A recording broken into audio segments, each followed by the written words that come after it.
Today we're diving into a fascinating and somewhat controversial question. Were the serfs of the medieval feudal era better off than we are in modern society today? Now, before you jump to conclusions, let's explore this topic through the lens of work-life balance, living conditions, and the overall quality of life, both then and now. Stick around because by the end of this video, I'll leave you with a thought-provoking question about which era might have had the upper hand. Work-life balance of the serfs. Let's start with the basics. Serfs were bound to the land they worked on and owed their labor to their feudal lords. In return, they received protection, housing, and the right to cultivate their own plots of land. It's estimated that serfs worked between 40 to 60 days a year directly for the feudal lord. The rest of the time they were tending to their own farms and households. This arrangement allowed serfs to focus much of their labor on sustaining their families. While their days were physically demanding, serfs often worked with family members and their immediate community, creating a sense of shared purpose.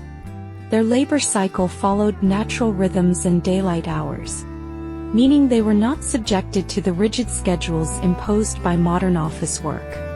However, their lack of autonomy and freedom in choosing their profession or location were significant downsides. Compare this to today.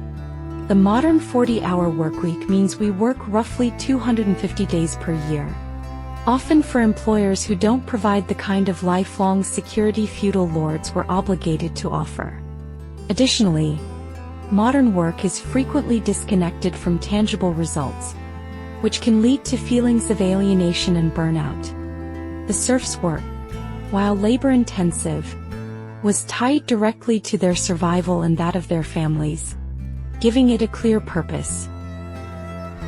Modern work, 250 days per year, versus serf labor, 40 to 60 days for the feudal lord. Feudalism's living conditions. Under feudalism, serfs' lives revolved around subsistence farming. They kept a portion of their harvest for themselves and their families while the rest went to the lord as rent or taxes. This system ensured that serfs had just enough to survive but little chance of upward mobility. Most serfs lived in small one-room homes made of wood and thatch, often shared with livestock to provide additional warmth in colder months. While this lifestyle may sound rudimentary, it fostered tight-knit communities where neighbors relied on each other for support.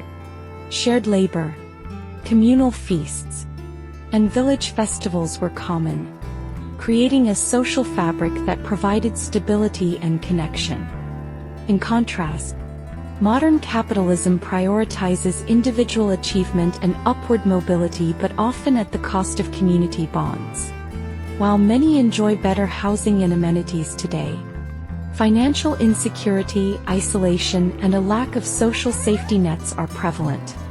Additionally, the modern reliance on mass-produced goods and services has distanced individuals from the process of creating what they need to survive. So, is it better to have a guaranteed but modest livelihood, or to gamble on the volatility of a modern economy? That's one question to keep in mind. The typical work schedule of a medieval serf. A medieval serf's year revolved around the agricultural calendar. Spring planting, summer maintenance, autumn harvest, and winter, a time to rest and repair tools. During busy seasons, days could stretch from dawn to dusk, but during the winter months, work was significantly reduced. Winter also offered opportunities for leisure, storytelling, and social gatherings. Religious holidays played a significant role in structuring a serf's year. The medieval church was a central institution, and its calendar dictated numerous feast days and holy celebrations. It's estimated that serfs had between 80 and 120 days off annually due to these events. These days weren't just time off. They were moments for community bonding and spiritual reflection. By comparison, modern workers in industrialized nations typically receive 10 to 30 days of vacation per year, depending on their country and employer. Even on these days, many people remain tethered to work through technology, blurring the line between work and personal time. The serfs' enforced downtime, though tied to religious obligations, may have offered a more genuine break from labor. Medieval downtime of 80 to 120 days off per year versus modern downtime of 10 to 30 days per year. Life satisfaction and purpose. Now let's talk about life satisfaction. It's hard to measure how serfs felt about their lives, but historical accounts suggest a sense of purpose rooted in community, religion, and the rhythms of the land. The predictability of their roles and the communal nature of their work may have contributed to a sense of stability and belonging, even in the face of hardship. Medieval serfs also found meaning in their connection to the land, which provided sustenance and a tangible link to their efforts. While life was undoubtedly harsh, with poor sanitation, high child mortality rates, and limited medical care, the spiritual framework of the time offered solace and hope. In contrast, modern society offers unparalleled conveniences and choices, yet rates of stress, anxiety, and dissatisfaction are notably high.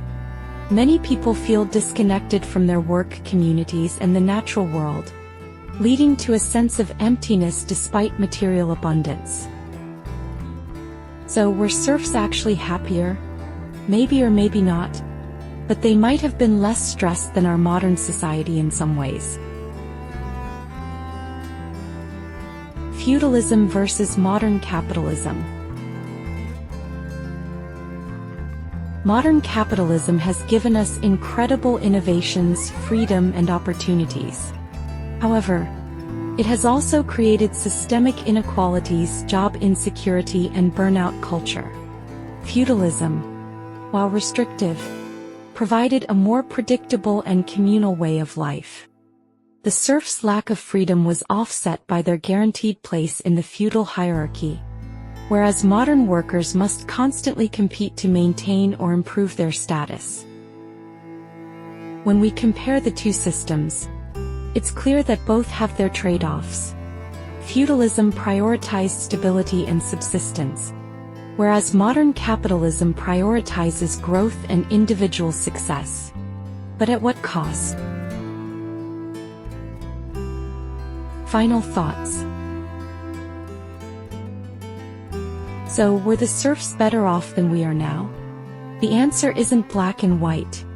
While serfs had fewer choices and harsher living conditions, they might have had a better work-life balance and stronger community ties than many people experience today. I'll leave you with this question. In our pursuit of progress and technology, have we traded simplicity and community for convenience and ambition? Let me know what you think in the comments below. Don't forget to like, subscribe, and share this video if you found it thought-provoking. Thanks for watching, and I'll see you in the next one.